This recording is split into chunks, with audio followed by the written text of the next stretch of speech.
La primera carta de Pablo a los Corintios, capítulo 1.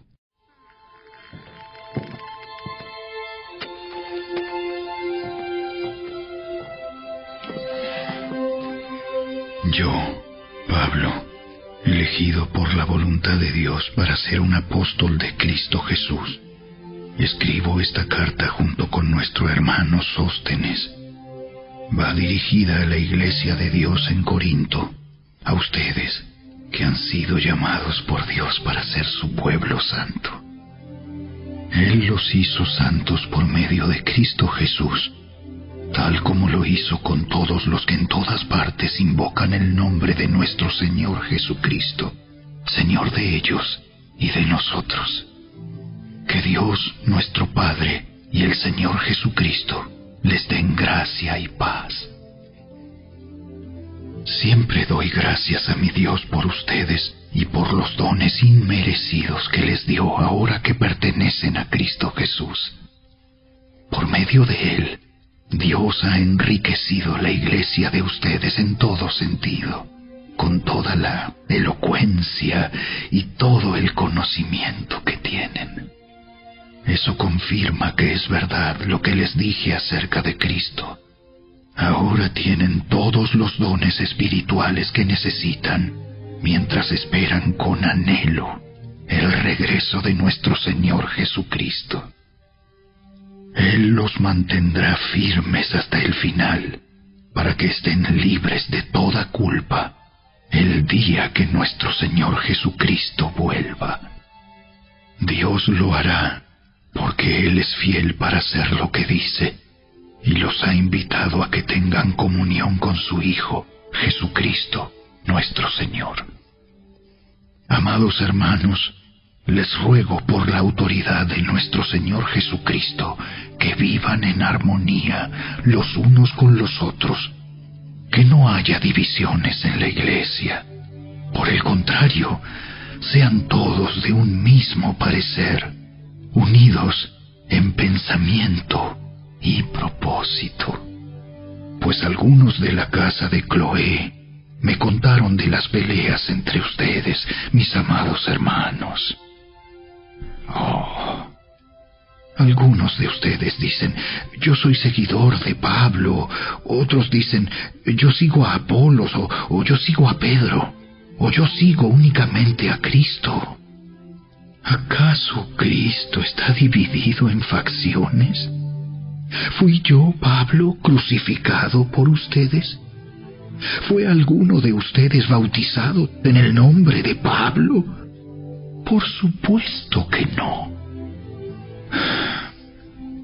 Agradezco a Dios que no bauticé a ninguno de ustedes excepto a Crispo y a Gayo, porque ahora nadie puede decir que fue bautizado en mi nombre. Sí. También bauticé a los de la casa de Estéfanas, pero no recuerdo haber bautizado a nadie más. Pues Cristo no me envió a bautizar, sino a predicar la buena noticia, y no con palabras ingeniosas, por temor a que la cruz de Cristo perdiera su poder. El mensaje de la cruz es una ridiculez para los que van rumbo a la destrucción. Pero nosotros, que vamos en camino a la salvación, sabemos que es el poder mismo de Dios. Como dicen las Escrituras, destruiré la sabiduría de los sabios y desecharé la inteligencia de los inteligentes. Así que, ¿dónde deja eso a los filósofos, a los estudiosos y a los especialistas en debates de este mundo? Dios ha hecho que la sabiduría de este mundo parezca una ridiculez, ya que Dios, en su sabiduría, se aseguró de que el mundo nunca lo conociera por medio de la sabiduría humana. Usó nuestra predicación ridícula para salvar a los que creen. es ridícula para los judíos, que piden señales del cielo, y es ridícula para los griegos, que buscan la sabiduría humana. Entonces, cuando predicamos que Cristo fue crucificado, los judíos se ofenden y los gentiles dicen que son puras tonterías. Sin embargo, para los que Dios llamó a la salvación, tanto judíos como gentiles, Cristo es el poder de Dios y la sabiduría de Dios. Ese plan ridículo de Dios es más sabio que el más sabio de los planes humanos, y la debilidad de Dios es más fuerte que la mayor fuerza humana. Recuerden, amados hermanos, que pocos de ustedes eran sabios a los ojos del mundo, o poderosos, o ricos, cuando Dios los llamó. En cambio, Dios eligió lo que el mundo considera ridículo para avergonzar a los que se creen sabios, y escogió cosas que no tienen poder para avergonzar a los poderosos.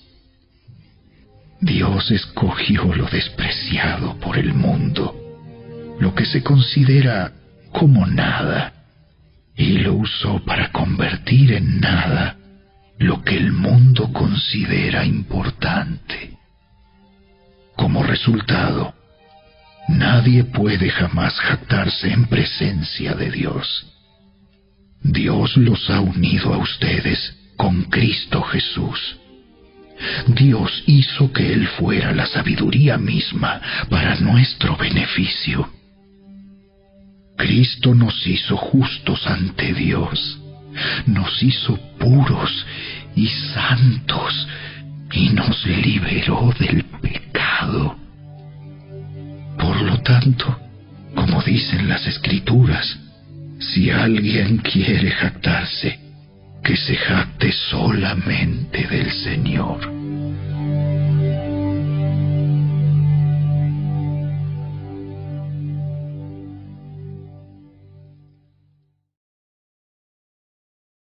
Capítulo 2.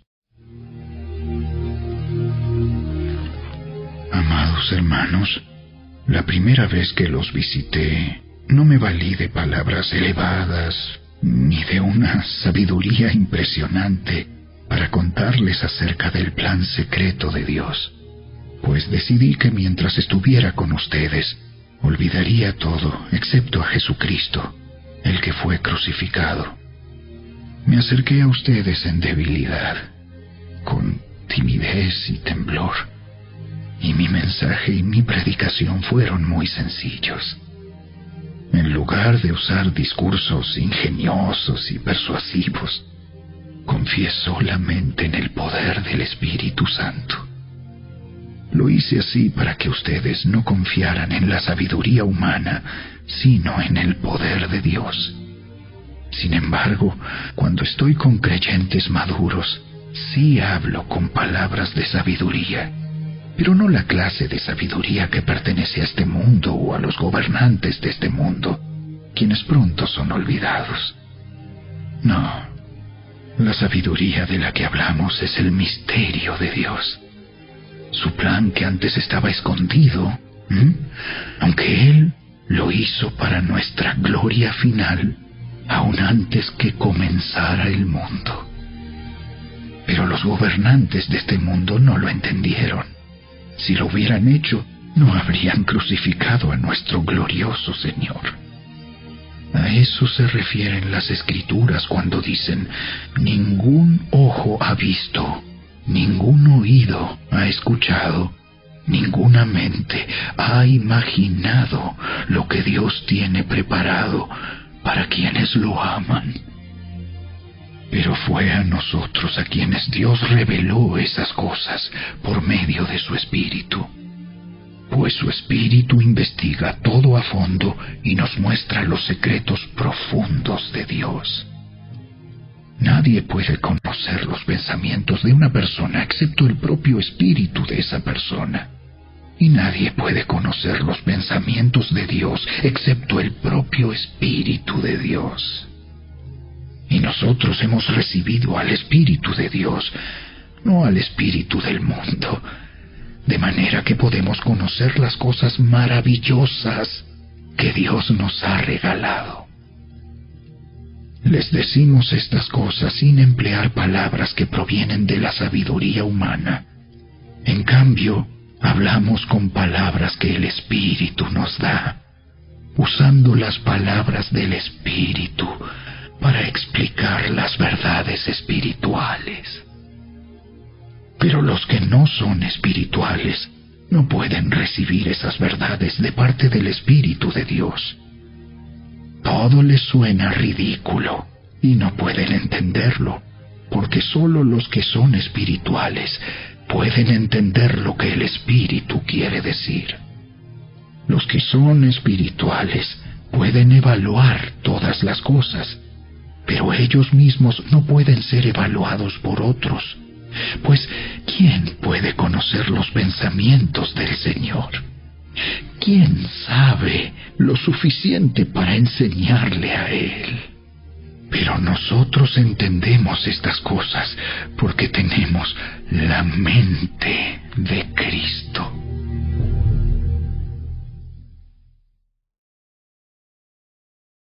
Capítulo 3.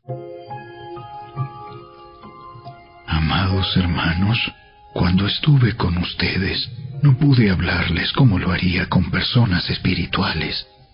Tuve que hablarles como si pertenecieran a este mundo o como si fueran niños en Cristo.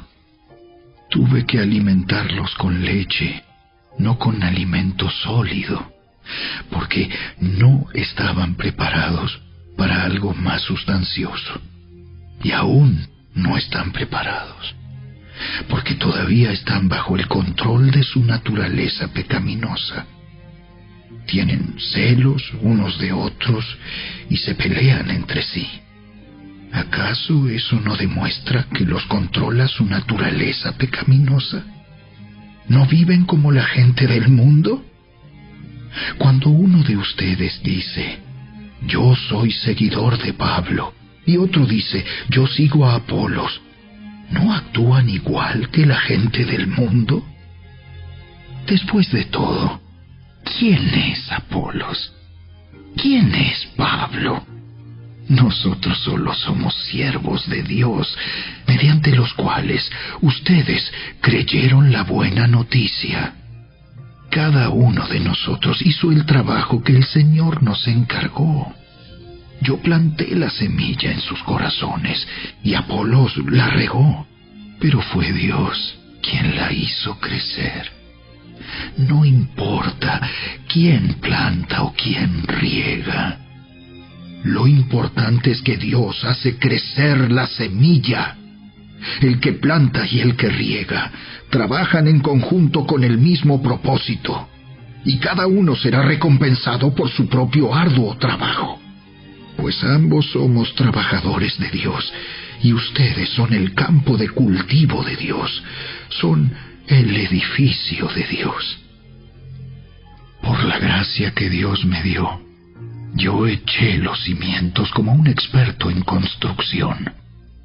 Ahora otros edifican encima, pero cualquiera que edifique sobre este fundamento tiene que tener mucho cuidado. Pues nadie puede poner un fundamento distinto del que ya tenemos, que es Jesucristo. El que edifique sobre este fundamento podrá usar una variedad de materiales: oro, plata, joyas, madera, heno o paja. Pero el día del juicio, el fuego revelará la clase de obra que cada constructor ha hecho. El fuego mostrará si la obra de alguien tiene algún valor.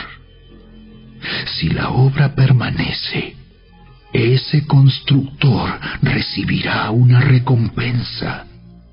Pero si la obra se consume, el constructor sufrirá una gran pérdida. El constructor se salvará, pero como quien apenas se escapa atravesando un muro de llamas. ¿No se dan cuenta de que todos ustedes juntos son el templo de Dios y que el Espíritu de Dios vive en ustedes? Dios destruirá a cualquiera que destruya este templo, pues el templo de Dios es santo y ustedes son este templo. Dejen de engañarse a sí mismos. Si piensan que son sabios de acuerdo con los criterios de este mundo, necesitan volverse necios para ser verdaderamente sabios. Pues la sabiduría de este mundo es necedad para Dios. Como dicen las Escrituras, Él atrapa a los sabios en la trampa de su propia astucia. Y también el Señor conoce los pensamientos de los sabios, sabe que no valen nada. Así que no se jacten de seguir a un líder humano en particular, pues a ustedes les pertenece todo, ya sea Pablo, o Apolos, o Pedro, o el mundo, o la vida y la muerte, o el presente y el futuro. Todo les pertenece a ustedes, y ustedes pertenecen a Cristo, y Cristo pertenece a Dios.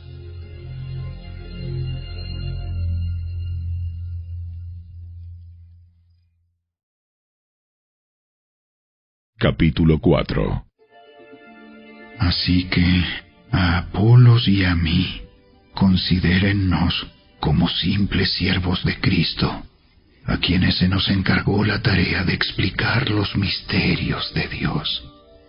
Ahora bien, alguien que recibe el cargo de administrador debe ser fiel. En cuanto a mí, me importa muy poco cómo me califiquen ustedes o cualquier autoridad humana. Ni siquiera confío en mi propio juicio en este sentido. Tengo la conciencia limpia, pero eso no demuestra que yo tenga razón. Es el Señor mismo quien me evaluará y tomará la decisión. Así que no juzguen a nadie antes de tiempo, es decir, antes de que el Señor vuelva, pues Él sacará a la luz nuestros secretos más oscuros y revelará nuestras intenciones más íntimas. Entonces Dios le dará a cada uno el reconocimiento que le corresponda. Amados hermanos, puse el caso de Apolos y el mío propio como ilustración de lo que les vengo diciendo. Si prestan atención a lo que les cité de las Escrituras, no estarán orgullosos de uno de sus líderes a costa de otro. Pues, ¿qué derecho tienen a juzgar así? ¿Qué tienen que Dios no les haya dado? Y si todo lo que tienen proviene de Dios, ¿por qué se jactan como si no fuera un regalo? Ustedes piensan que ya tienen todo lo que necesitan. Creen que ya son ricos. Hasta han comenzado a reinar sin nosotros en el reino de Dios. Yo desearía que en verdad ya estuvieran reinando, porque entonces nosotros estaríamos reinando con ustedes. A veces pienso que a nosotros, los apóstoles, Dios nos puso en exhibición, como prisioneros de guerra al final del desfile del vencedor, condenados a muerte. Nos hemos convertido en un espectáculo para el mundo entero, tanto para la gente como para los ángeles. Nuestra entrega a Cristo nos hace parecer tontos. En cambio, ustedes afirman ser tan sabios en Cristo. Nosotros somos débiles, pero ustedes son tan poderosos. A ustedes los estiman. A nosotros nos ridiculizan. Incluso ahora mismo pasamos hambre y tenemos sed, y nos falta ropa para abrigarnos. A menudo somos golpeados y no tenemos casa. Nos cansamos trabajando con nuestras manos para ganarnos la vida. Bendecimos a los que nos maldicen. Somos pacientes con los que nos maltratan. Respondemos con gentileza cuando dicen cosas malas de nosotros.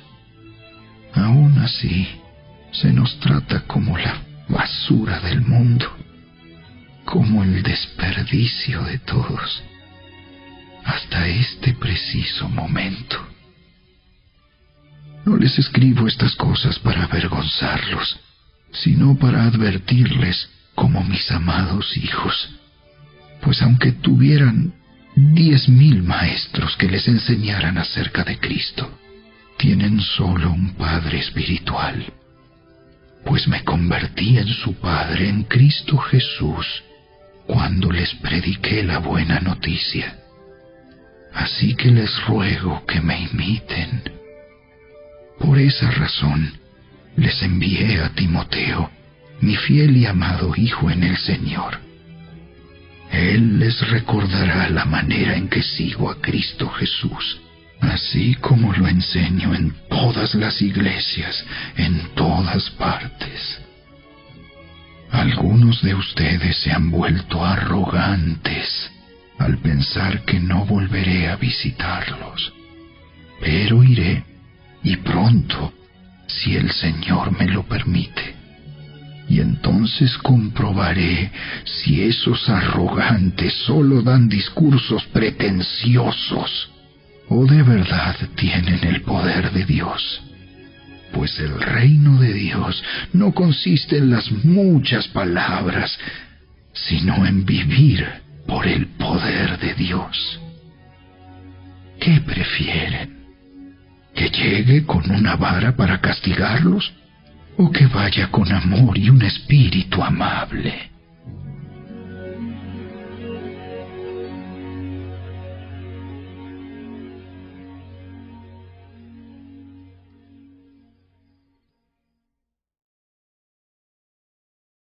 Capítulo 5. Me cuesta creer lo que me informan acerca de la inmoralidad sexual que hay entre ustedes. Algo que ni siquiera los paganos hacen. Me dicen que un hombre de su iglesia vive en pecado con su madrastra. Ustedes están muy orgullosos de sí mismos. En cambio, deberían estar llorando de dolor y vergüenza y echar a ese hombre de la congregación. Aunque no estoy con ustedes en persona, sí lo estoy en el espíritu. Y como si estuviera ahí, ya emití mi juicio sobre ese hombre. En el nombre del Señor Jesús, ustedes deben convocar a una reunión de la iglesia. Yo estaré presente en espíritu, igual que el poder de nuestro Señor Jesús. Entonces deben expulsar a ese hombre y entregárselo a Satanás, para que su naturaleza pecaminosa sea destruida y él mismo sea salvo el día que el Señor vuelva. Es terrible que se jacten sobre dicho asunto.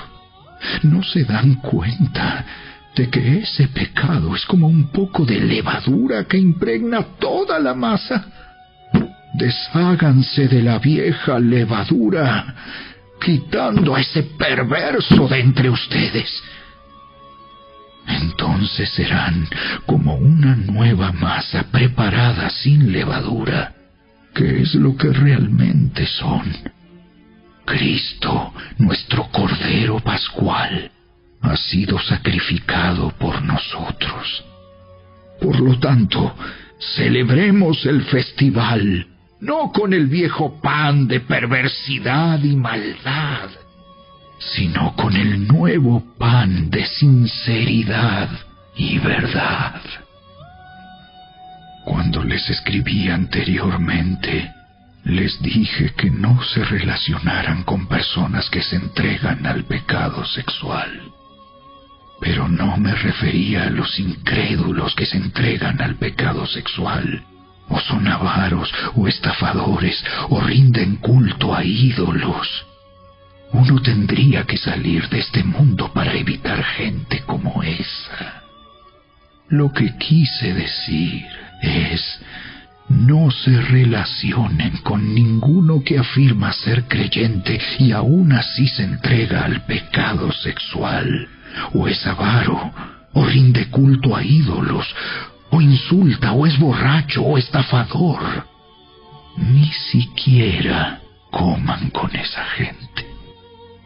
No es mi deber juzgar a los de afuera, pero sí es responsabilidad de ustedes juzgar a los que son de la iglesia y están en pecado. Dios juzgará a los de afuera, pero como dicen las Escrituras, quiten al malvado de entre ustedes.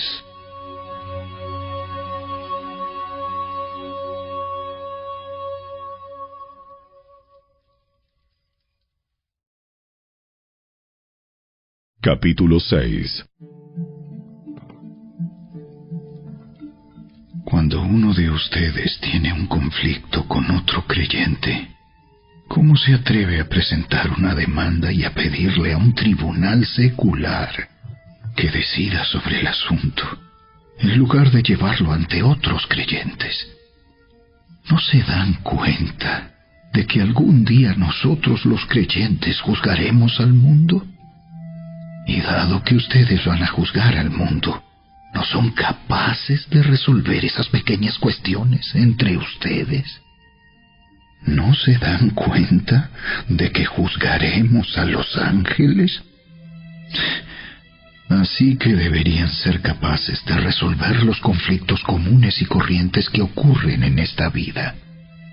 Si tienen conflictos legales acerca de tales asuntos, ¿por qué acuden a jueces que son de afuera y no son respetados por la iglesia? Digo esto para que se avergüencen. No hay nadie en toda la iglesia con suficiente sabiduría para decidir sobre esos temas. En cambio, un creyente demanda a otro, justo frente a los incrédulos. El hecho de que tengan semejantes demandas legales unos contra otros es en sí una derrota para ustedes. ¿Por qué mejor no aceptar la injusticia y dejar el asunto como está? ¿Por qué no se dejan estafar? En cambio, son ustedes mismos los que hacen lo malo y estafan aún a sus propios hermanos en Cristo. ¿No se dan cuenta de que los que hacen lo malo no heredarán el reino de Dios? No se engañen a sí mismos. Los que se entregan al pecado sexual, o rinden culto a ídolos, o cometen adulterio, o son prostitutos, o practican la homosexualidad, o son ladrones, o avaros, o borrachos, o insultan o estafan a la gente, ninguno de esos heredará el reino de Dios. Algunos de ustedes antes eran así, pero fueron limpiados, fueron hechos santos, fueron hechos justos ante Dios al invocar el nombre del Señor Jesucristo y por el Espíritu de nuestro Dios.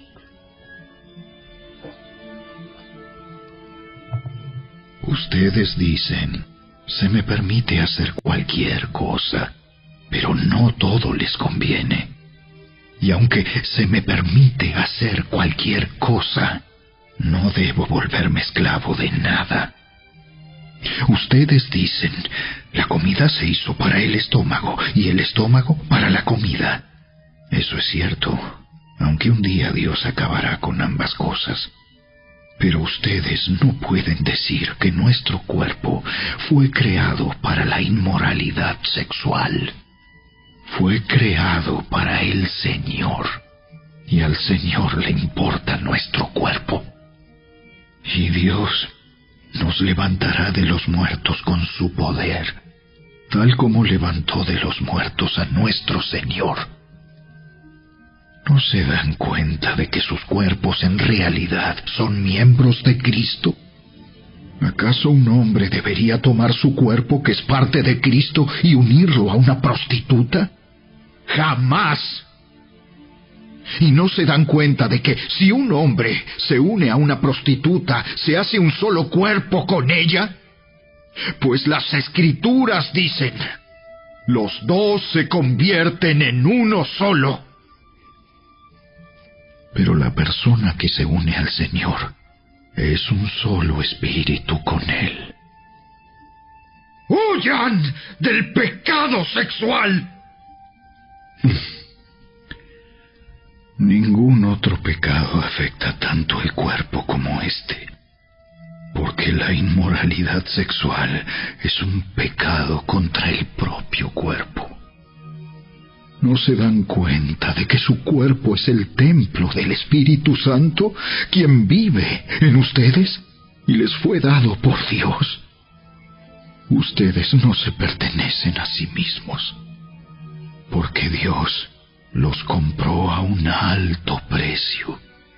Por lo tanto, honren a Dios con su cuerpo.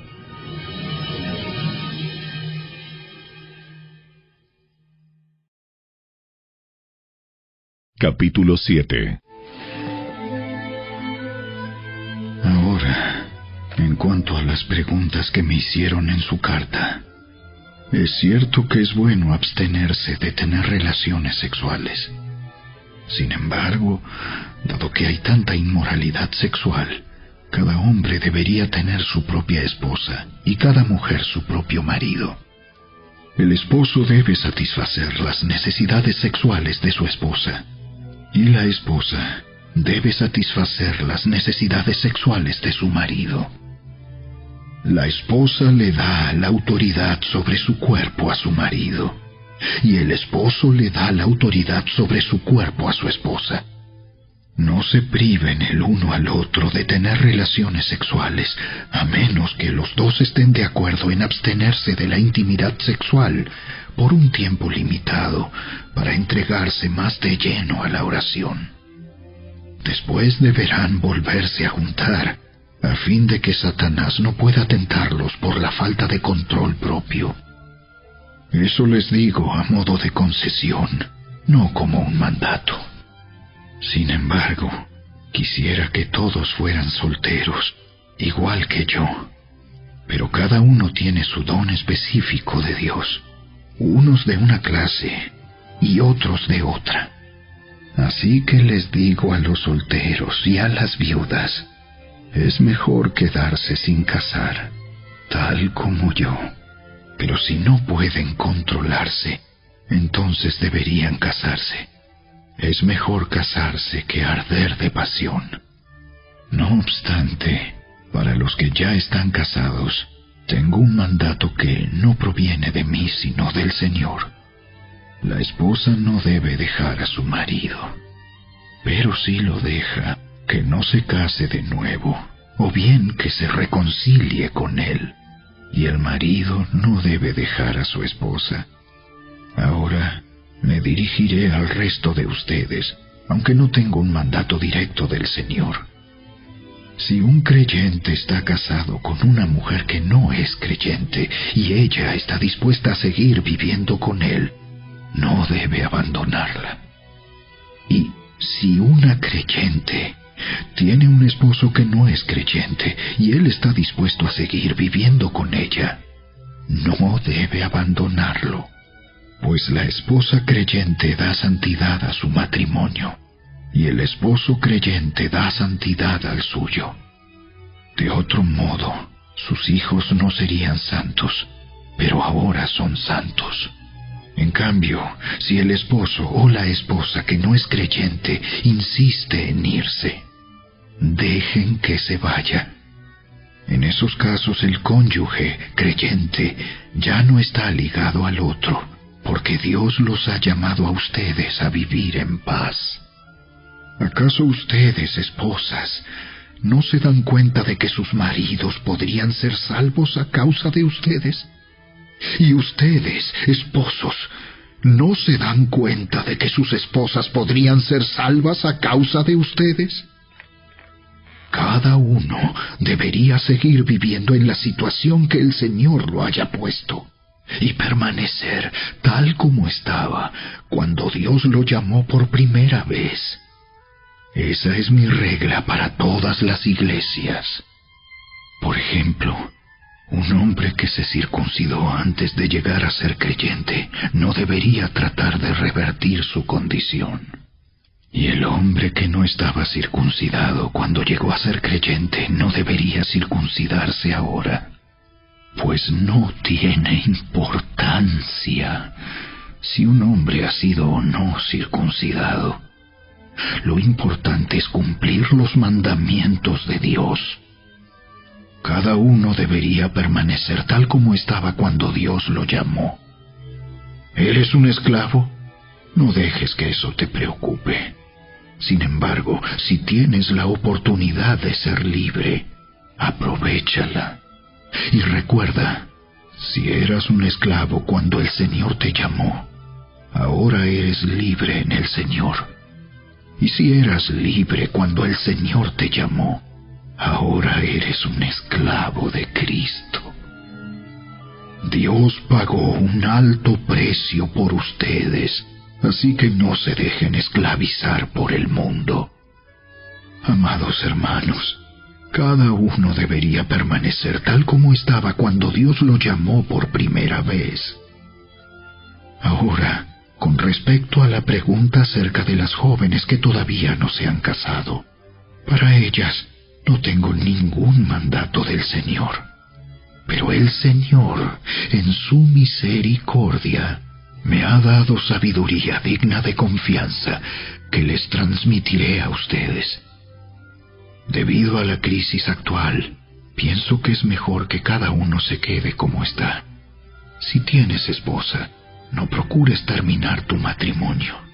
Si no tienes esposa, no busques casarte. Pero si te casas, no es pecado. Y si una joven se casa, tampoco es pecado. Sin embargo, los que se casen en este tiempo tendrán problemas, y estoy tratando de evitárselos. Déjenme decirles lo siguiente, amados hermanos. El tiempo que queda es muy breve, así que de ahora en adelante, los que estén casados no deberían concentrarse únicamente en su matrimonio. Los que lloran, o los que se alegran, o los que compran cosas, no deberían ser absorbidos por sus lágrimas, ni su alegría, ni sus posesiones.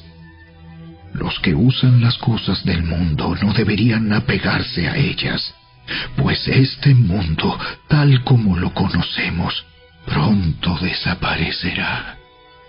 Quisiera que estén libres de las preocupaciones de esta vida.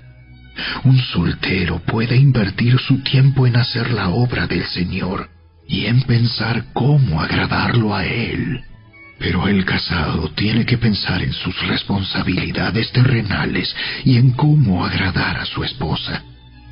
Sus intereses están divididos. De la misma manera, una mujer que ya no está casada o que nunca se ha casado puede dedicarse al Señor y ser santa en cuerpo y en espíritu. Pero una mujer casada tiene que pensar en sus responsabilidades terrenales y en cómo agradar a su esposo. Les digo esto para su propio beneficio, no para imponerles restricciones. Mi deseo es que hagan todo lo que les ayude a servir mejor al Señor, con la menor cantidad de distracciones posibles. No obstante, si un hombre piensa que está tratando a su prometida en forma impropia y que inevitablemente cederá a sus pasiones, que se case con ella como él desea. No es pecado, Pero si ha decidido con toda firmeza no casarse, y no hay urgencia y puede controlar sus pasiones, hace bien en no casarse. Así que el que se casa con su prometida hace bien, y el que no se casa hace aún mejor. Una esposa está ligada a su esposo mientras el esposo vive. Si su esposo muere, ella queda libre para casarse con quien quiera, pero solamente si ese hombre ama al Señor. Sin embargo, en mi opinión, sería mejor para ella no volver a casarse, y pienso que al decirles esto, les doy consejo del Espíritu de Dios.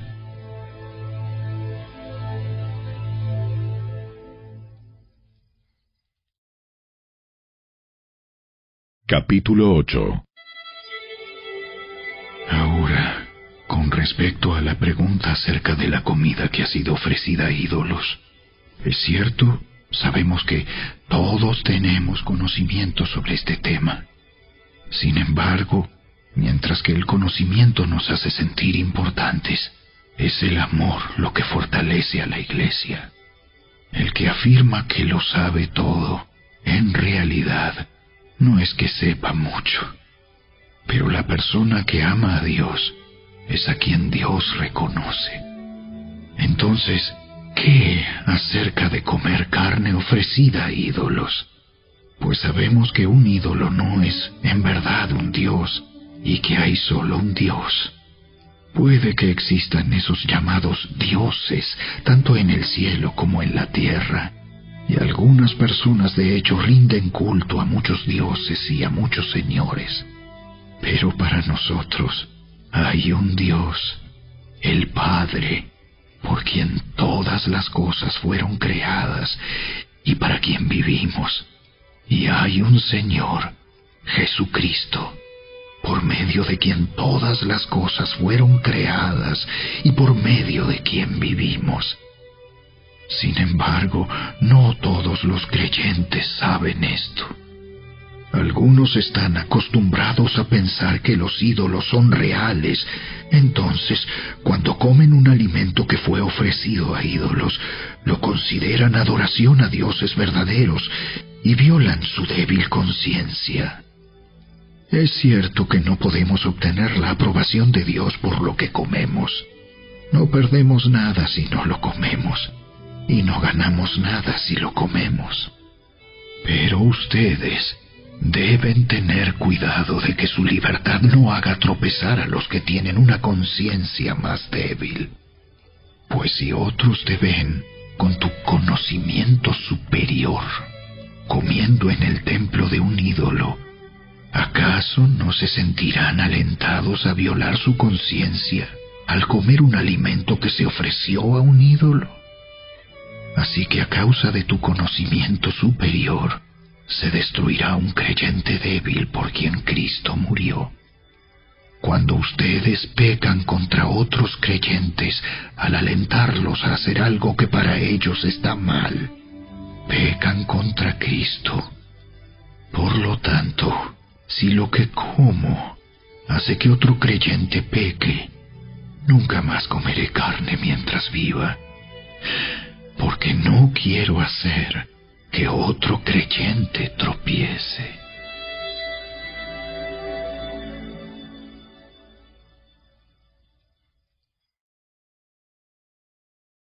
Capítulo 9. ¿Acaso no soy tan libre como cualquier otro? ¿No soy apóstol? ¿No he visto a Jesús nuestro Señor con mis propios ojos? ¿No es gracias a mi trabajo que ustedes pertenecen al Señor?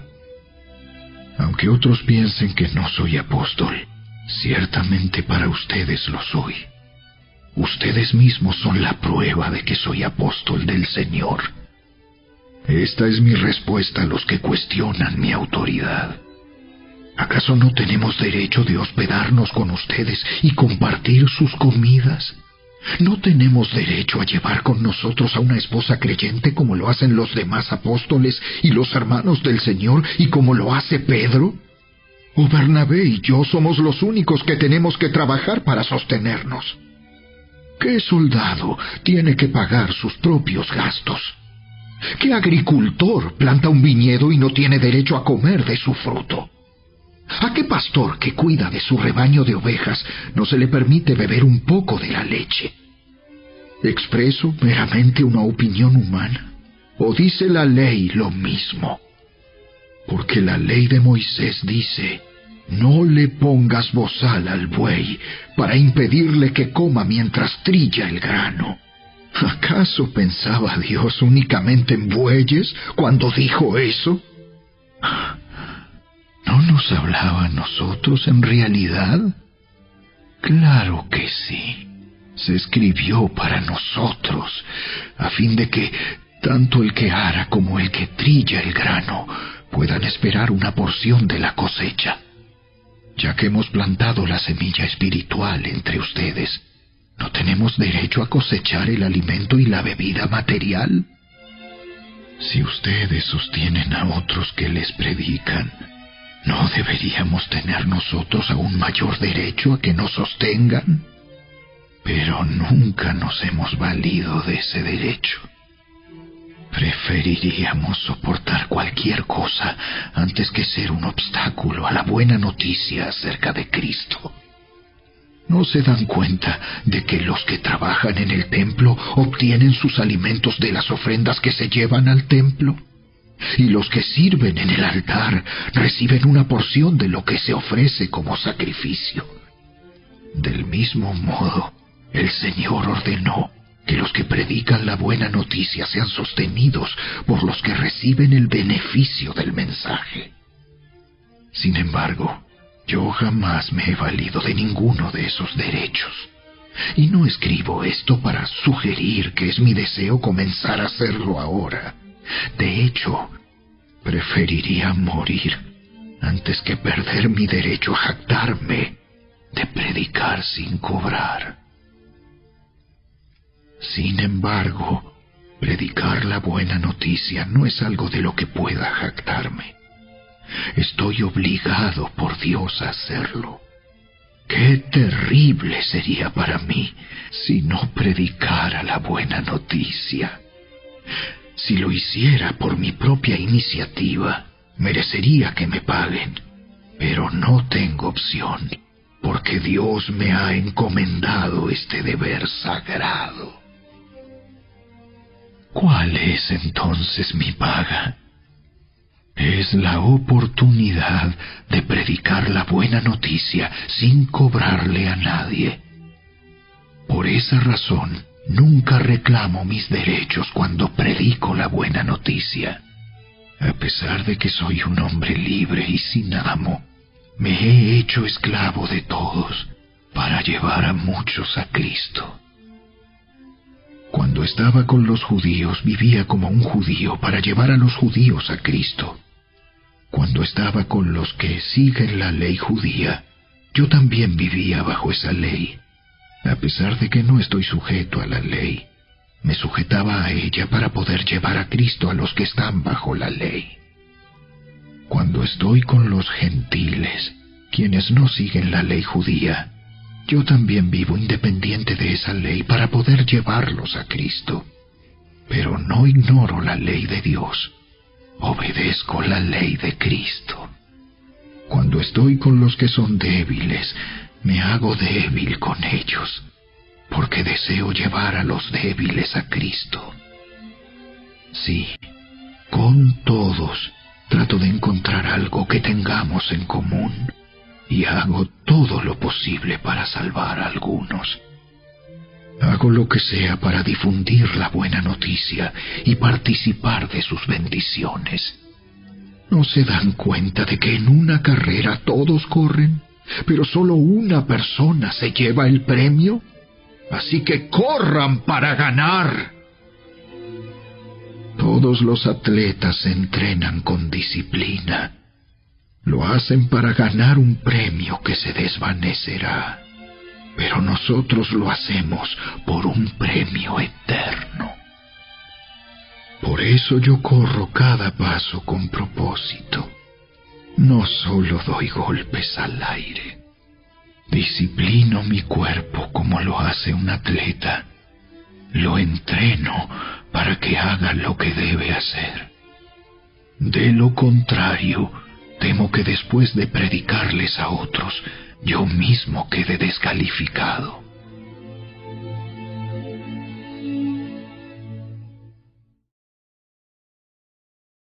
Capítulo 10. Amados hermanos, no quiero que se olviden de lo que les sucedió a nuestros antepasados hace mucho tiempo en el desierto. Todos fueron guiados por una nube que iba delante de ellos, y todos caminaron a través del mar sobre tierra seca. Todos ellos fueron bautizados en la nube y en el mar como seguidores de Moisés. Todos comieron el mismo alimento espiritual, y todos bebieron la misma agua espiritual, pues bebieron de la roca espiritual que viajaba con ellos, y esa roca era Cristo. Sin embargo, Dios no se agradó con la mayoría de ellos, y sus cuerpos fueron dispersados por el desierto.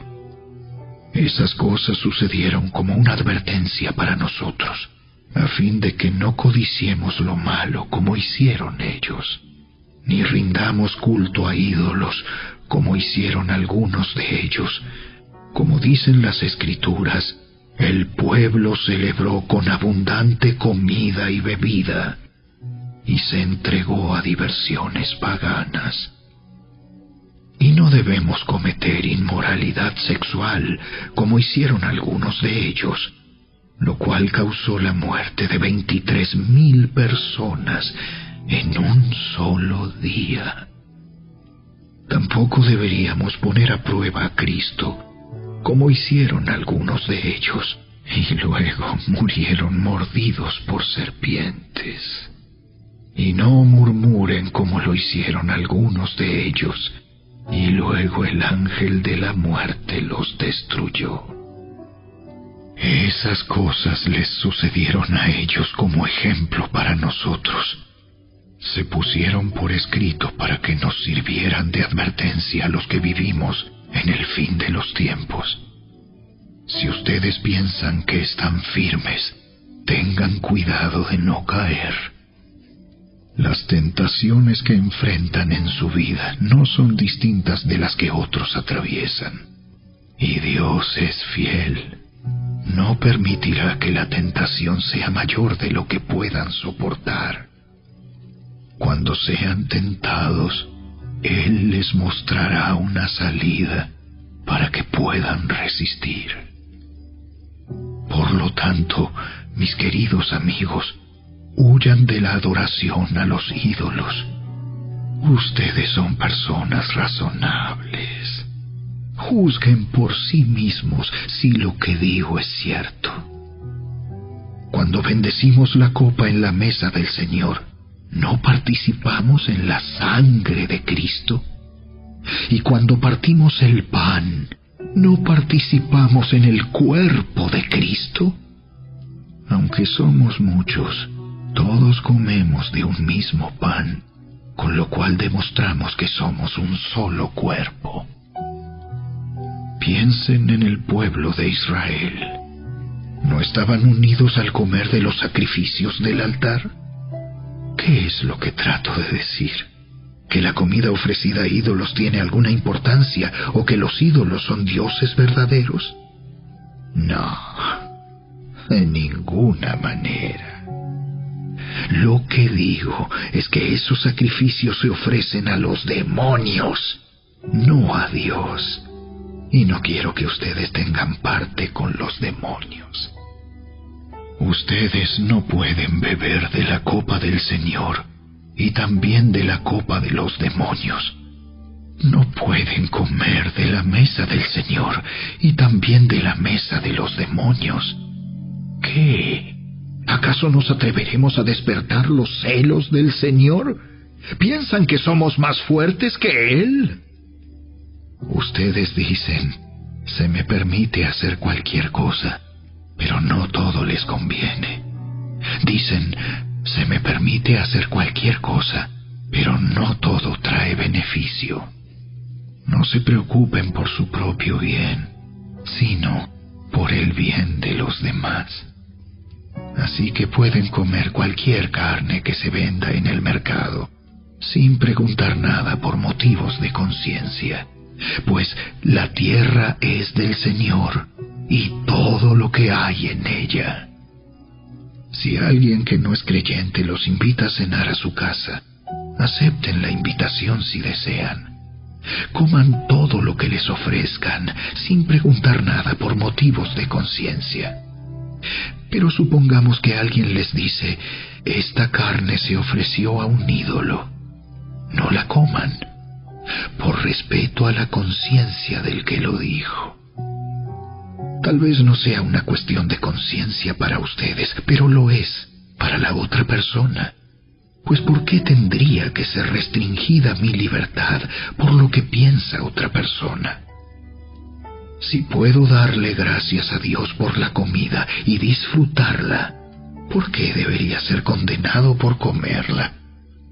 Así que, sea que coman o beban o cualquier otra cosa que hagan, háganlo todo para la gloria de Dios. No ofendan a los judíos, ni a los gentiles, ni a la iglesia de Dios. Yo también trato de complacer a todos en todo lo que hago. No hago solo lo que es mejor para mí. Hago lo que es mejor para otros, a fin de que muchos sean salvos.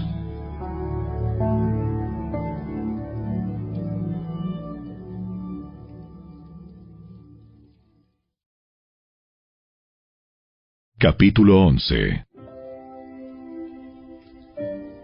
Y ustedes deberían imitarme a mí, así como yo imito a Cristo. Cuánto me alegro de que ustedes siempre me tienen en sus pensamientos y de que siguen las enseñanzas que les transmití. Pero hay algo que quiero que sepan. La cabeza de todo hombre es Cristo. La cabeza de la mujer es el hombre, y la cabeza de Cristo es Dios. El hombre deshonra su cabeza si se cubre la cabeza mientras ora o profetiza. En cambio, la mujer deshonra su cabeza si ora o profetiza sin cubrirse la cabeza, porque es como si se la rapara. Efectivamente, si ella se niega a ponerse algo para cubrirse la cabeza, debería cortarse todo el cabello, ya que es vergonzoso que la mujer se corte el cabello o se rape la cabeza. Debería cubrírsela con algo. El hombre no debería ponerse nada sobre la cabeza cuando adora a Dios, porque el hombre fue hecho a la imagen de Dios y refleja la gloria de Dios, y la mujer refleja la gloria del hombre.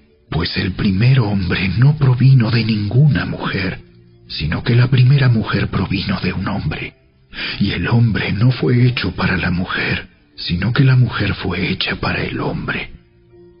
Por esta razón, y debido a que los ángeles observan, la mujer debería cubrirse la cabeza para mostrar que está bajo autoridad. Sin embargo, entre el pueblo del Señor, las mujeres no son independientes de los hombres, y los hombres no son independientes de las mujeres. Pues aunque la primera mujer provino de un hombre, todos los demás hombres nacieron de una mujer, y todo proviene de Dios.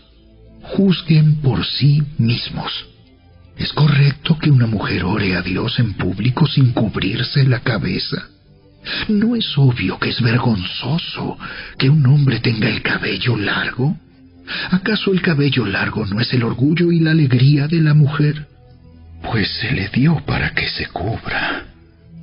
Pero si alguien quiere discutir este tema, simplemente digo que no tenemos otra costumbre más que esa, y tampoco la tienen las demás iglesias de Dios. En las siguientes instrucciones no puedo elogiarlos, pues parece que hacen más daño que bien cuando se juntan. Primero, oigo que hay divisiones entre ustedes cuando se reúnen como iglesia, y hasta cierto punto lo creo. Así que, por supuesto que tiene que haber divisiones entre ustedes, para que los que tienen la aprobación de Dios sean reconocidos. Cuando ustedes se reúnen, la verdad es que no les interesa la cena del Señor, pues algunos se apresuran a comer su propia comida y no la comparten con los demás. Como resultado, algunos se quedan con hambre mientras que otros se emborrachan. ¿Qué? ¿Acaso no tienen sus propias casas para comer y beber? ¿O de veras quieren deshonrar a la iglesia de Dios y avergonzar a los pobres? ¿Qué se supone que debo decir? ¿Quieren que los elogie? Pues bien, de ninguna manera los elogiaré por esto. Pues yo les transmito lo que recibí del Señor mismo. La noche en que fue traicionado, el Señor Jesús tomó pan y dio gracias a Dios por ese pan. Luego lo partió en trozos y dijo: Esto es mi cuerpo, el cual es entregado por ustedes. Hagan esto en memoria de mí. De la misma manera, tomó en sus manos la copa de vino después de la cena y dijo: Esta copa es el nuevo pacto entre Dios y su pueblo, un acuerdo confirmado con mi sangre. Hagan esto en memoria de mí todas las veces que la beban. Pues cada vez que coman este pan y beban de esta copa, anuncian la muerte del Señor hasta que Él vuelva. Por lo tanto, cualquiera que coma este pan o beba de esta copa del Señor en forma indigna es culpable de pecar contra el cuerpo y la sangre del Señor. Por esta razón, cada uno debería examinarse a sí mismo antes de comer el pan y beber de la copa. Pues si alguno come el pan y bebe de la copa sin honrar el cuerpo de Cristo, come y bebe el juicio de Dios sobre sí mismo. Esa es la razón por la que muchos de ustedes son débiles y están enfermos, y algunos incluso han muerto. Si nos examináramos a nosotros mismos, Dios no nos juzgaría de esa manera. Sin embargo, cuando el Señor nos juzga, nos está disciplinando para que no seamos condenados junto con el mundo. Así que, mis amados hermanos, cuando se reúnan para la cena del Señor, espérense unos a otros. Si de veras tienen hambre, cada uno coma en su casa, a fin de no traer juicio sobre ustedes mismos cuando se reúnan. Les daré instrucciones sobre los demás asuntos después de mi llegada.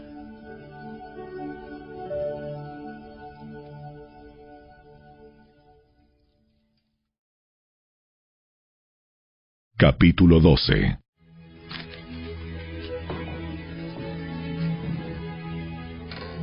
Ahora, amados hermanos, con respecto a la pregunta acerca de las capacidades especiales que el Espíritu nos da, no quiero que lo malentiendan. Ustedes saben que cuando todavía eran paganos, fueron llevados por mal camino y arrastrados a rendir culto a ídolos mudos. Por lo tanto, quiero que sepan que nadie que habla por el Espíritu de Dios maldice a Jesús. Y nadie puede decir que Jesús es el Señor, excepto por el Espíritu Santo. Hay distintas clases de dones espirituales, pero el mismo Espíritu es la fuente de todos ellos. Hay distintas formas de servir, pero todos servimos al mismo Señor. Dios trabaja de maneras diferentes, pero es el mismo Dios quien hace la obra en todos nosotros.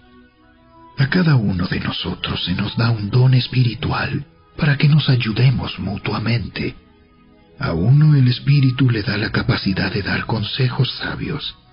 A otro, el mismo Espíritu le da un mensaje de conocimiento especial. A otro, el mismo Espíritu le da gran fe. Y a alguien más, ese único Espíritu, le da el don de sanidad. A uno le da el poder para hacer milagros. Y a otro, la capacidad de profetizar. A alguien más le da la capacidad de discernir si un mensaje es del Espíritu de Dios o de otro espíritu. Todavía a otro se le da la capacidad de hablar en idiomas desconocidos, mientras que a otro se le da la capacidad de interpretar lo que se está diciendo. Es el mismo y único Espíritu quien distribuye todos esos dones. Solamente Él decide qué don cada uno debe tener. El cuerpo humano tiene muchas partes, pero las muchas partes forman un cuerpo entero. Lo mismo sucede con el cuerpo de Cristo.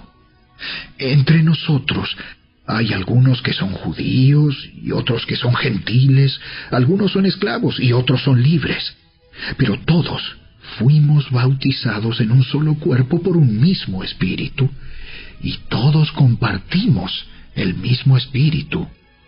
Así es. El cuerpo consta de muchas partes diferentes, no de una sola parte. Si el pie dijera, no formo parte del cuerpo porque no soy mano, no por eso dejaría de ser parte del cuerpo.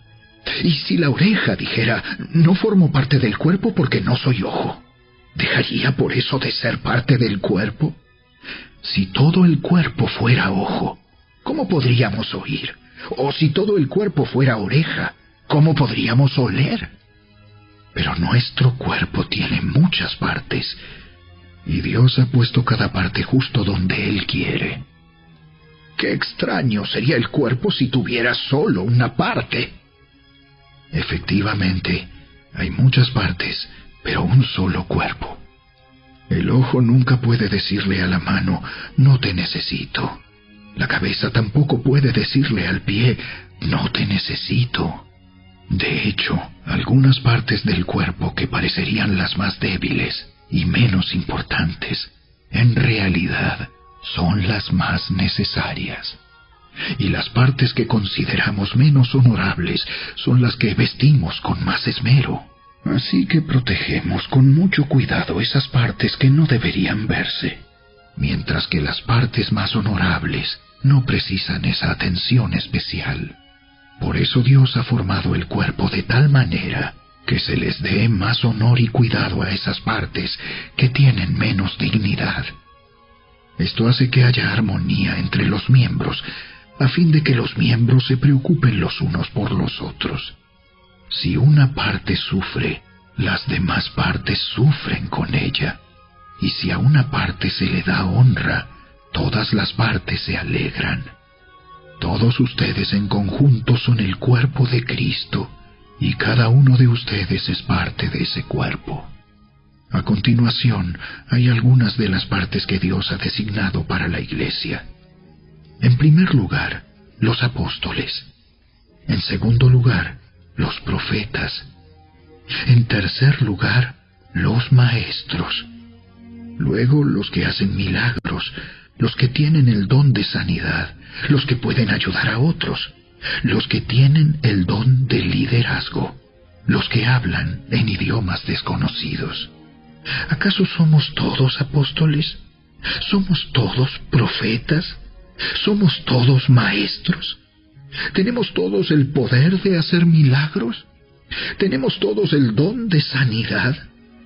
¿Tenemos todos la capacidad de hablar en idiomas desconocidos? ¿Tenemos todos la capacidad de interpretar idiomas desconocidos? Por supuesto que no. Por lo tanto, ustedes deberían desear encarecidamente los dones que son de más ayuda. Pero ahora déjenme mostrarles una manera de vida que supera a todas las demás.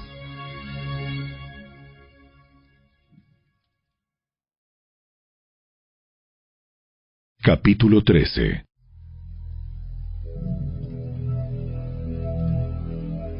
Si pudiera hablar todos los idiomas del mundo y de los ángeles, pero no amar a los demás, yo solo sería un metal ruidoso o un címbalo que resuena.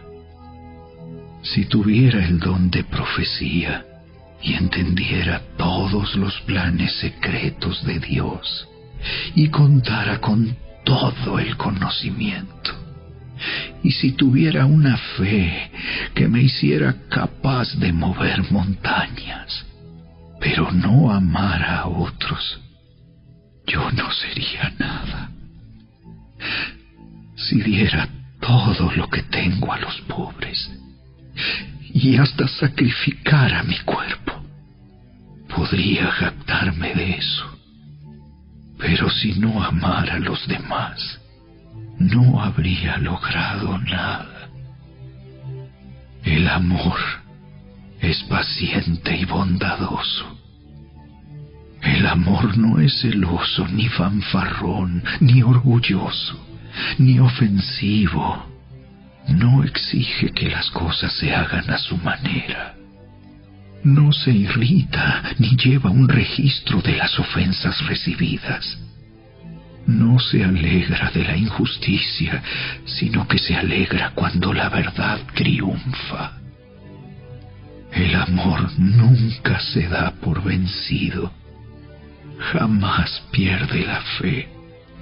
Siempre tiene esperanzas y se mantiene firme en toda circunstancia.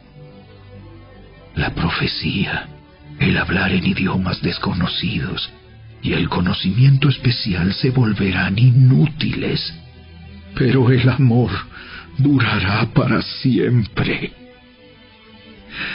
Ahora, nuestro conocimiento es parcial e incompleto, y aún el don de profecía revela solo una parte de todo el panorama. Sin embargo, cuando llegue el tiempo de la perfección, esas cosas parciales se volverán inútiles. Cuando yo era niño, hablaba, pensaba y razonaba como un niño. Pero cuando crecí, dejé atrás las cosas de niño. Ahora vemos todo de manera imperfecta, como reflejos desconcertantes. Pero luego veremos todo con perfecta claridad.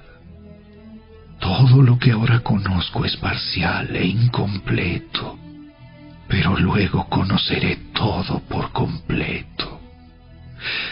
Tal como Dios ya me conoce a mí completamente. 3 cosas durarán para siempre: la fe, la esperanza y el amor. Y la mayor de las 3 es el amor.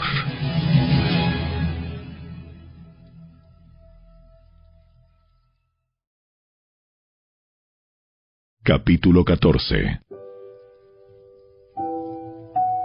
Que el amor sea su meta más alta. Pero también deberían desear las capacidades especiales que da el Espíritu. Sobre todo, la capacidad de profetizar. Pues si alguien tiene la capacidad de hablar en lenguas, le hablará solamente a Dios, dado que la gente no podrá entenderle. Hablará por el poder del Espíritu, pero todo será un misterio. En cambio, el que profetiza fortalece a otros, los anima y los consuela. La persona que habla en lenguas se fortalece a sí misma, pero el que dice una palabra de profecía fortalece a toda la iglesia. Yo desearía que todos pudieran hablar en lenguas, pero más aún me gustaría que todos pudieran profetizar, pues la profecía es superior que hablar en lenguas, a menos que alguien interprete lo que se dice, para que toda la iglesia se fortalezca. Amados hermanos, si yo fuera a visitarlos y les hablara en un idioma desconocido, ¿de qué les serviría a ustedes? En cambio, si les llevo una revelación, o un conocimiento especial, o una profecía, o una enseñanza, eso sí les sería de ayuda. Aún los instrumentos inanimados como la flauta y el arpa tienen que emitir sonidos nítidos, o nadie reconocerá la melodía. Si el toque de trompeta no es entendible, ¿cómo sabrán los soldados que se les llama a la batalla? Lo mismo ocurre con ustedes. Si hablan a la gente con palabras que no entienden, ¿cómo podrían saber lo que ustedes dicen? Sería igual que hablarle al viento. Hay muchos idiomas diferentes en el mundo y cada uno tiene significado. Pero si no entiendo un idioma, soy un extranjero para el que lo habla, y el que lo habla es un extranjero para mí. Lo mismo ocurre con ustedes. Ya que están tan deseosos de tener las capacidades especiales que da el Espíritu, procuren las que fortalecerán a toda la Iglesia. Por lo tanto, el que habla en lenguas también debería pedir en oración la capacidad de interpretar lo que se ha dicho. Pues si oro en lenguas, mi espíritu ora, pero yo no entiendo lo que digo.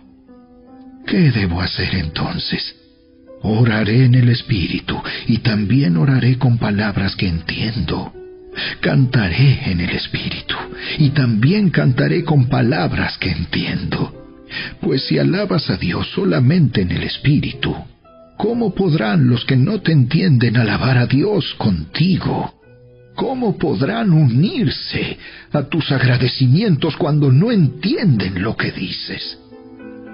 Tú darás gracias muy bien, pero eso no fortalecerá a la gente que te oye. Yo le agradezco a Dios que hablo en lenguas más que cualquiera de ustedes. Pero en una reunión de la iglesia, para ayudar a otros preferiría hablar 5 palabras comprensibles que 10,000 palabras en un idioma desconocido. Amados hermanos, no sean infantiles en su comprensión de estas cosas. Sean inocentes como bebés en cuanto a la maldad, pero maduros en la comprensión de asuntos como estos. En las Escrituras está escrito: hablaré a mi propio pueblo en idiomas extraños y mediante labios de extranjeros, pero aún así no me escucharán. Así que, como ven, el hablar en lenguas es una señal no para los creyentes, sino para los incrédulos. La profecía, sin embargo, es para el beneficio de los creyentes, no de los incrédulos. Aún así, si los incrédulos o la gente que no entiende esas cosas entran en la reunión de la iglesia y oyen a todos hablando en un idioma desconocido, pensarán que ustedes están locos. Pero si todos ustedes están profetizando y los incrédulos o la gente que no entiende esas cosas entran en la reunión, serán convencidos de pecado y juzgados por lo que ustedes dicen. Al escuchar sus pensamientos secretos quedarán al descubierto y caerán de rodillas y adorarán a Dios declarando: en verdad, Dios está aquí entre ustedes. Ahora bien, mis hermanos, hagamos un resumen. Cuando se reúnan, uno de ustedes cantará, otro enseñará, otro contará alguna revelación especial que Dios le haya dado, otro hablará en lenguas y otro interpretará lo que se dice. Pero cada cosa que se haga debe fortalecer a cada uno de ustedes. No más de 2 o 3 deberían hablar en lenguas. Deben hablar uno a la vez y que alguien interprete lo que ellos digan. Pero si no hay nadie presente que pueda interpretar, ellos deberán guardar silencio en la reunión de la iglesia y hablar en lenguas a Dios en forma privada. Que 2 o 3 personas profeticen y que los demás evalúen lo que se dice. Pero si alguien está profetizando y otra persona recibe una revelación del Señor, el que está hablando debe callarse. De esa manera, todos los que profeticen tendrán su turno para hablar, uno después de otro, para que todos aprendan y sean alentados. Recuerden que la gente que profetiza está en control de su espíritu y puede turnarse con otros, pues Dios no es Dios de desorden, sino de paz. Como en todas las reuniones del pueblo santo de Dios, las mujeres deben guardar silencio durante las reuniones de la iglesia. No es apropiado que hablen. Deben ser sumisas, tal como dice la ley. Si tienen preguntas, que le pregunten a su marido en casa, porque no es apropiado que las mujeres hablen en las reuniones de la iglesia. ¿O acaso piensan, corintios, que la palabra de Dios se originó con ustedes? ¿Son ustedes los únicos a quienes fue entregada? Si alguien afirma ser profeta o piensa que es espiritual, debería reconocer que lo que digo es un mandato del Señor mismo. Pero si no lo reconoce, Él tampoco será reconocido. Por lo tanto, mis amados hermanos, con todo corazón deseen profetizar y no prohíban que se hablen lenguas. Pero asegúrense de que todo se haga de forma apropiada y con orden.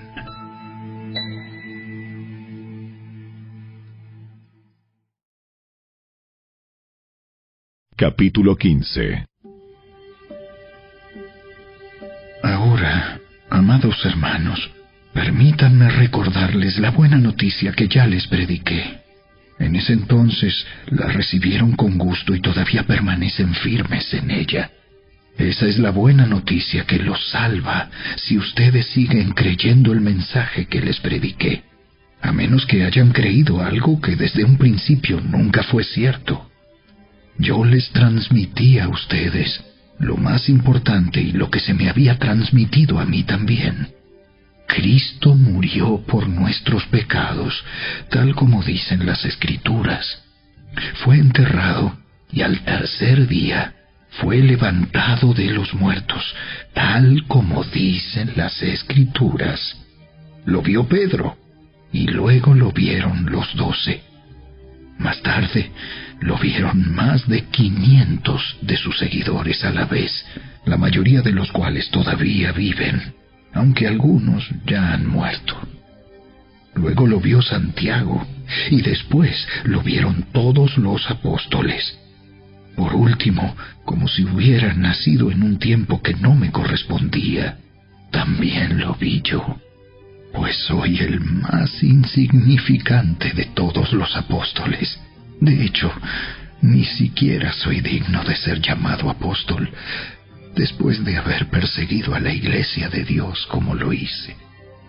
Sin embargo, lo que ahora soy, todo se debe a que Dios derramó su favor especial sobre mí, y no sin resultados, pues he trabajado mucho más que cualquiera que los otros apóstoles. Pero no fui yo, sino Dios quien obraba a través de mí por su gracia. Así que no importa si predico yo o predican ellos, porque todos predicamos el mismo mensaje que ustedes ya han creído. Pero díganme lo siguiente: dado que nosotros predicamos que Cristo se levantó de los muertos, ¿por qué algunos de ustedes dicen que no habrá resurrección de los muertos? Pues si no hay resurrección de los muertos, entonces Cristo tampoco ha resucitado. Y si Cristo no ha resucitado, entonces toda nuestra predicación es inútil, y la fe de ustedes también es inútil. Y nosotros los apóstoles estaríamos todos mintiendo acerca de Dios, porque hemos dicho que Dios levantó a Cristo de la tumba. Así que eso no puede ser cierto si no hay resurrección de los muertos. Y si no hay resurrección de los muertos, entonces Cristo no ha resucitado. Y si Cristo no ha resucitado, entonces la fe de ustedes es inútil y todavía son culpables de sus pecados. En ese caso, todos los que murieron creyendo en Cristo están perdidos. Y si nuestra esperanza en Cristo es solo para esta vida, somos los más dignos de lástima de todo el mundo. Lo cierto es que Cristo sí resucitó de los muertos. Él es el primer fruto de una gran cosecha, el primero de todos los que murieron. Así que ya ven, tal como la muerte entró en el mundo por medio de un hombre, ahora la resurrección de los muertos ha comenzado por medio de otro hombre. Así como todos mueren porque todos pertenecemos a Adán, todos los que pertenecen a Cristo recibirán vida nueva. Pero esta resurrección tiene un orden. Cristo fue resucitado como el primero de la cosecha. Luego todos los que pertenecen a Cristo serán resucitados cuando Él regrese. Después de eso, vendrá el fin, cuando Él le entregará el reino a Dios el Padre, luego de destruir a todo gobernante y poder y toda autoridad. Pues Cristo tiene que reinar hasta que humille a todos sus enemigos debajo de sus pies. Y el último enemigo que será destruido es la muerte. Pues las Escrituras dicen: Dios ha puesto todas las cosas bajo su autoridad. Claro que cuando dice todas las cosas están bajo su autoridad, no incluye a Dios mismo, quien le dio a Cristo su autoridad. Entonces, cuando todas las cosas estén bajo su autoridad, el Hijo se pondrá a sí mismo bajo la autoridad de Dios, para que Dios, quien le dio a su Hijo la autoridad sobre todas las cosas, sea completamente supremo sobre todas las cosas en todas partes. Si los muertos no serán resucitados, ¿para qué se bautiza la gente por los que están muertos? ¿Para qué hacerlo, a menos que los muertos algún día resuciten? ¿Y para qué nosotros, a todas horas, pondríamos en peligro nuestra vida? Pues juro, amados hermanos, que todos los días enfrento la muerte. Esto es tan cierto como el orgullo que siento por lo que Cristo Jesús, nuestro Señor, ha hecho en ustedes. ¿Y qué valor hubo en luchar contra las fieras salvajes, esa gente de Éfeso, si no habrá resurrección de los muertos? Y si no hay resurrección, comamos y bebamos, que mañana moriremos. No se dejen engañar por los que dicen semejantes cosas, porque las malas compañías corrompen el buen carácter. Piensen bien sobre lo que es correcto y dejen de pecar, pues para su vergüenza les digo que algunos de ustedes no conocen a Dios en absoluto. Pero alguien podría preguntar: ¿cómo resucitarán los muertos? ¿Qué clase de cuerpos tendrán? ¡Qué pregunta tan tonta! Cuando pones una semilla en la tierra, esta no crece y llega a ser una planta a menos que muera primero. Y lo que pones en el suelo no es la planta que crecerá, sino tan solo una simple semilla de trigo o de lo que estés sembrando. Luego Dios le da el cuerpo nuevo que Él quiere que tenga. De cada clase de semilla crece una planta diferente. De modo parecido, hay diferentes clases de carne. Una para los humanos, otra para los animales, otra para las aves y otra para los peces. También hay cuerpos en los cielos y cuerpos sobre la tierra. La gloria de los cuerpos celestiales es diferente de la gloria de los cuerpos terrenales.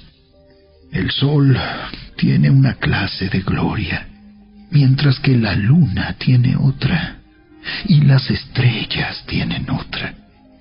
y hasta las estrellas se diferencian unas de otras por la gloria de cada una. Lo mismo sucede con la resurrección de los muertos. Cuando morimos, nuestros cuerpos terrenales son plantados en la tierra, pero serán resucitados para que vivan por siempre. Nuestros cuerpos son enterrados en deshonra, pero serán resucitados en gloria. Son enterrados en debilidad, pero serán resucitados en fuerza. Son enterrados como cuerpos humanos naturales, pero serán resucitados como cuerpos espirituales, pues así como hay cuerpos naturales, también hay cuerpos espirituales. Las Escrituras nos dicen: el primer hombre, Adán, se convirtió en un ser viviente, pero el último Adán, es decir, Cristo, es un espíritu que da vida. Lo que primero viene es el cuerpo natural y más tarde viene el cuerpo espiritual.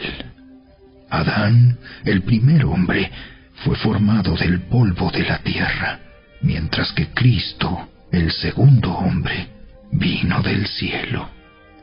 Los que son terrenales son como el hombre terrenal, y los que son celestiales son como el hombre celestial. Al igual que ahora somos como el hombre terrenal, algún día seremos como el hombre celestial. Lo que les digo, amados hermanos, es que nuestros cuerpos físicos no pueden heredar el reino de Dios. Estos cuerpos que mueren no pueden heredar lo que durará para siempre. Pero permítanme revelarles un secreto maravilloso. No todos moriremos, pero todos seremos transformados. Sucederá en un instante, en un abrir y cerrar de ojos, cuando se toque la trompeta final. Pues cuando suene la trompeta, los que hayan muerto resucitarán para vivir por siempre. Y nosotros, los que estemos vivos, también seremos transformados, pues nuestros cuerpos mortales tienen que ser transformados en cuerpos que nunca morirán. Nuestros cuerpos mortales deben ser transformados en cuerpos inmortales.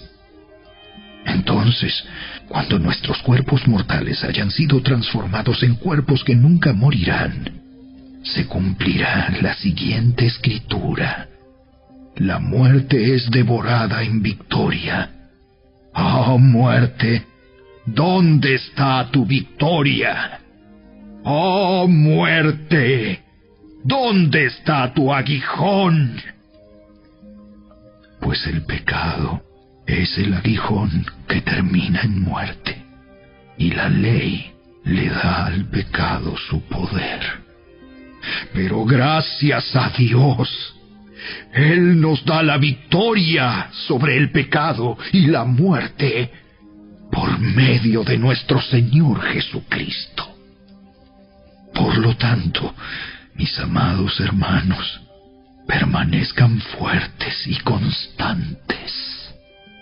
Trabajen siempre para el Señor con entusiasmo, porque ustedes saben que nada de lo que hacen para el Señor es inútil.